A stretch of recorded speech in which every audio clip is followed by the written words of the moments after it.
పెద్దలందరూ ఇక్కడ వచ్చారు. పేరు పేరున నా యొక్క హృదయపూర్వక నమస్కారం. ముఖ్యంగా ఈరోజు పెద్ద ఎత్తున నిరుద్యోగులందరూ బాకీ కార్డు మీద పెద్ద ఎత్తున రాష్ట్ర వ్యాప్తంగా ఇక్కడ వచ్చి గెదరింగ్ అయ్యారు. మీ అందరిని నేను అభినందిస్తున్నా. నిరుద్యోగ సమస్య మీద ఎప్పుడు ఉద్యమాలు చేసినా అప్పుడే ప్రభుత్వం ఉద్యోగాలు భర్తీ చేస్తుంది. ఈరోజు ముఖ్యమంత్రి రేవంత్ రెడ్డికి నేను విజ్ఞప్తి చేస్తున్నా, మీకు కొత్త ఉద్యోగాలు అడుగుతలేము. ఈరోజు రాష్ట్రంలో మీరు ఇచ్చిన హామీ ప్రకారం 2 లక్షల ఉద్యోగాలు భర్తీ చేయాలి. భర్తీ చేసే వరకు నిరుద్యోగులు ఎవ్వరు కూడా విశ్రమించరు. రోడ్డు మీద లీడర్లను తిరగనీయొద్దని చెప్పి మీ అందరికీ నేను విజ్ఞప్తి చేస్తున్నా.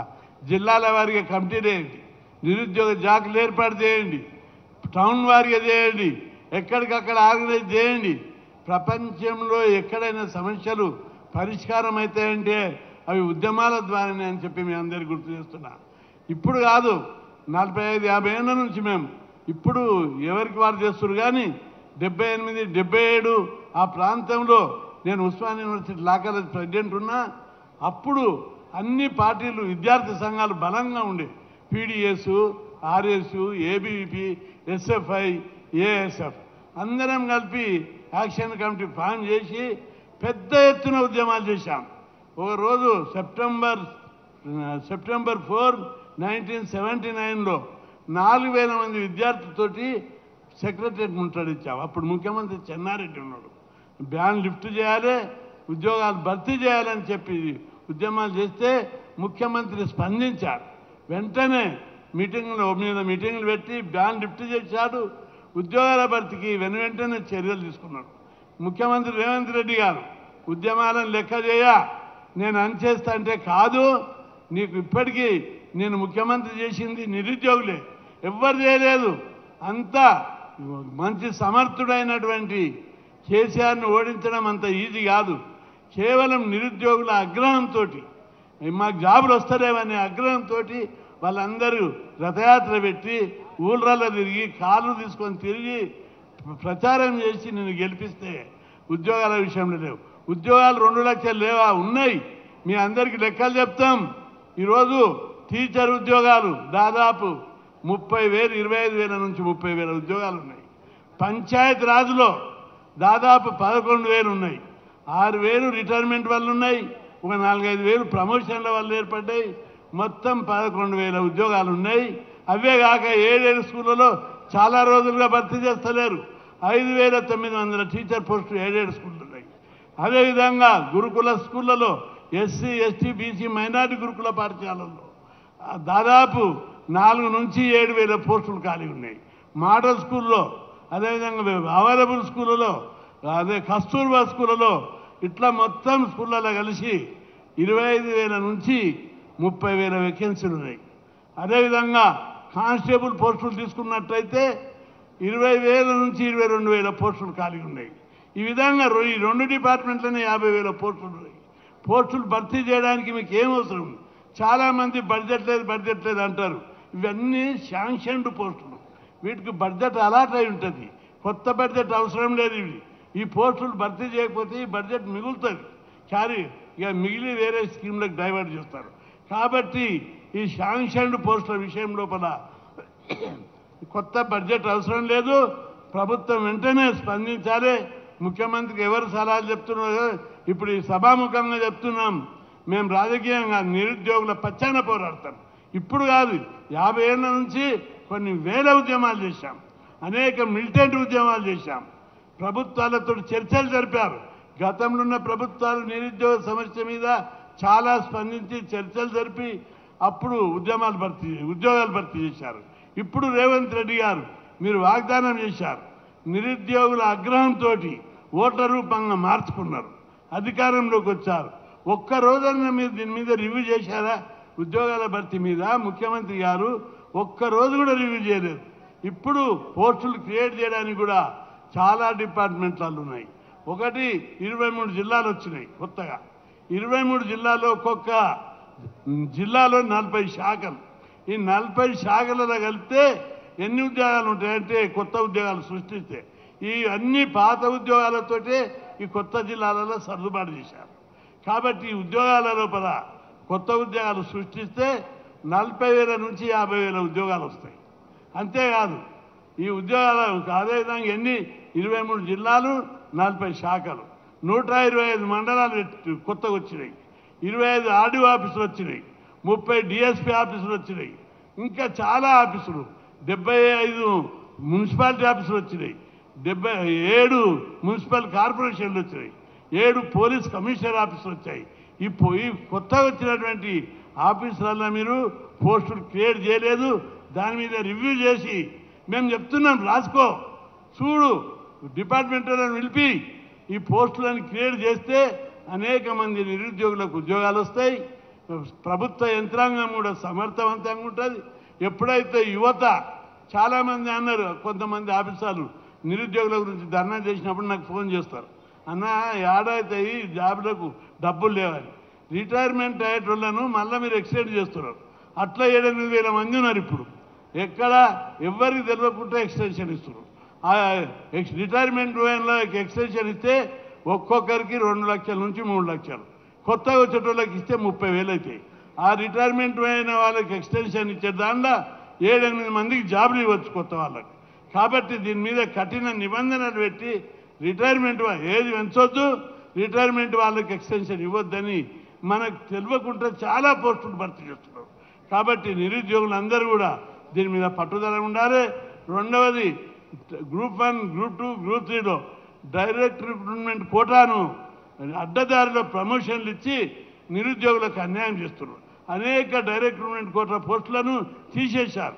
ప్రావిడెంట్ ఫండ్ ఇన్స్పెక్టర్ను తీశారు, ప్రో ఆర్ఐని తీసేశారు, ఇంకా చాలా రకాల పోస్టులను గ్రూప్ 2లోకి వెళ్ళి తీశారు. గ్రూప్ 1లో దాదాపు ఇంకా కలెక్టర్లు లెక్కించి ప్రమోషన్ల వల్ల రిటైర్మెంట్ వల్ల ఏర్పడ్డ వాళ్ళని తీసేసి కొత్తగా క్రియేట్ చేసిన వాళ్ళని లెక్కిస్తే గ్రూప్ 1లో డైరెక్ట్ రిక్రూట్మెంట్ కోటా కింద ఇంకా 1000 నుంచి 1500 పోస్టులు వస్తాయి. డైరెక్ట్ గ్రూప్ 2లో ఈ విధంగా రిటైర్మెంటు, ప్రమోషను, అడిషనల్ పోస్టులు క్రియేట్ చేస్తే కొత్త ఆఫీసర్ వచ్చిన పోస్టులన్నీ లెక్క పెడితే 3,000 దాకా ఒక గ్రూప్ 2లోనే వస్తాయి.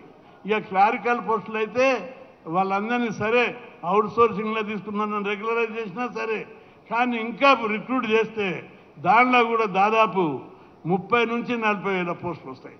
ఇట్లా పెద్ద ఎత్తున దీని మీద ఎప్పుడు ముఖ్యమంత్రి జేఏడి వాళ్ళతోటి, చీఫ్ సెక్రటరీ తోటి, ఎక్స్పర్ట్ అనుభవం ఉన్న వాళ్ళతోటి ఎప్పుడు కూడా రివ్యూ మీటింగ్ పెట్టలేదు.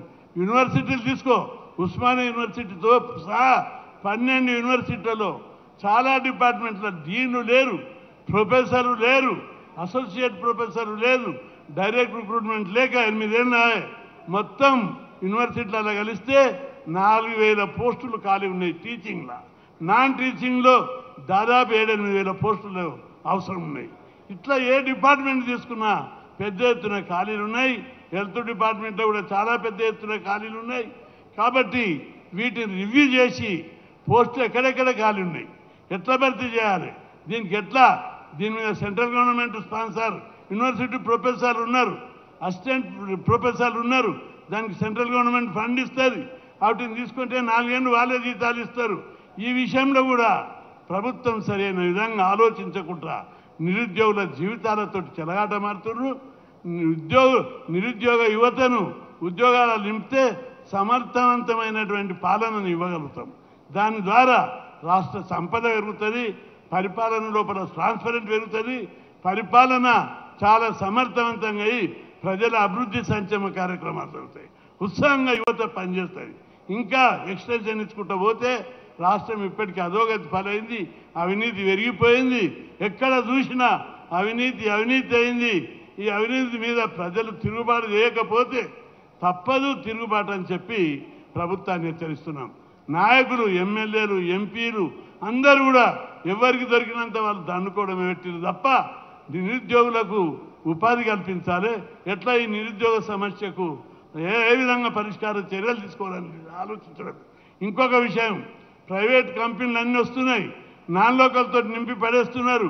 ఇండస్ట్రీలు, ఐటీ కంపెనీలు, వాటి విషయం లోపల ప్రభుత్వము దృష్టి పెట్టడం లేదు, తీసుకురావడం లేదు. ఒక భాగం తెచ్చిన దాంట్లో ఎవరిని భర్తీ చేయాలి అనే దాని మీద కూడా వాళ్ళు సరైన గైడ్లైన్స్ లేవు.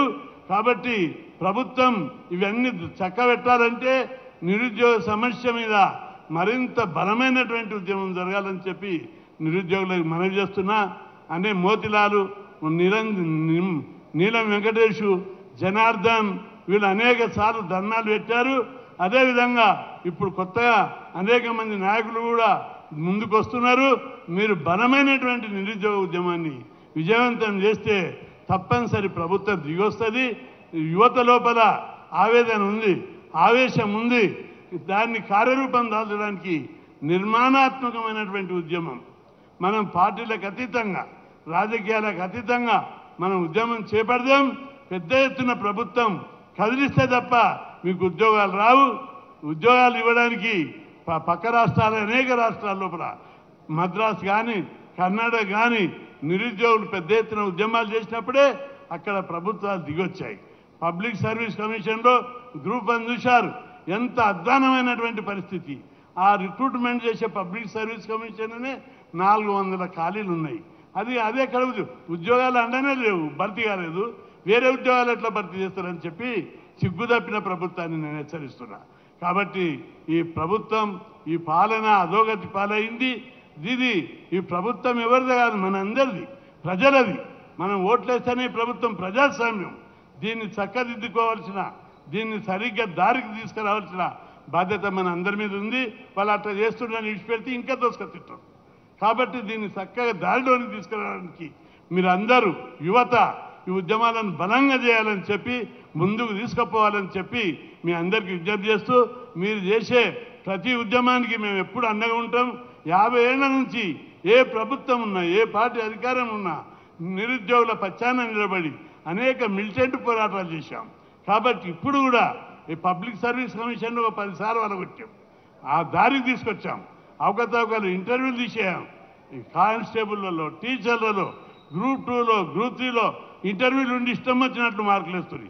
అవి తీసేయాలని కొట్లాడి తీసేపించడం. ఈ విధంగా పెద్ద ఎత్తున ఉద్యమాలు చేసిన చరిత్ర ఉంది. కాబట్టి మీరందరూ కూడా నిర్మాణాత్మకంగా ఉద్యమాలు చేపట్టాలని మీ అందరికీ విజ్ఞప్తి చేస్తూ, ఈ ఉద్యమాన్ని మరింత ముందుకు తీసుకుపోవాలని, అట్లాంటి శక్తిని, అట్లాంటి పోరాట పటిమను మీ అందరి లోపల కలగజేసుకొని ఈ ఉద్యమాన్ని ముందుకు తీసుకుపోవాలని కోరుకుంటూ సెలవు తీసుకుంటాను. చాలా ధన్యవాదాలు సార్. మీ అనుభవం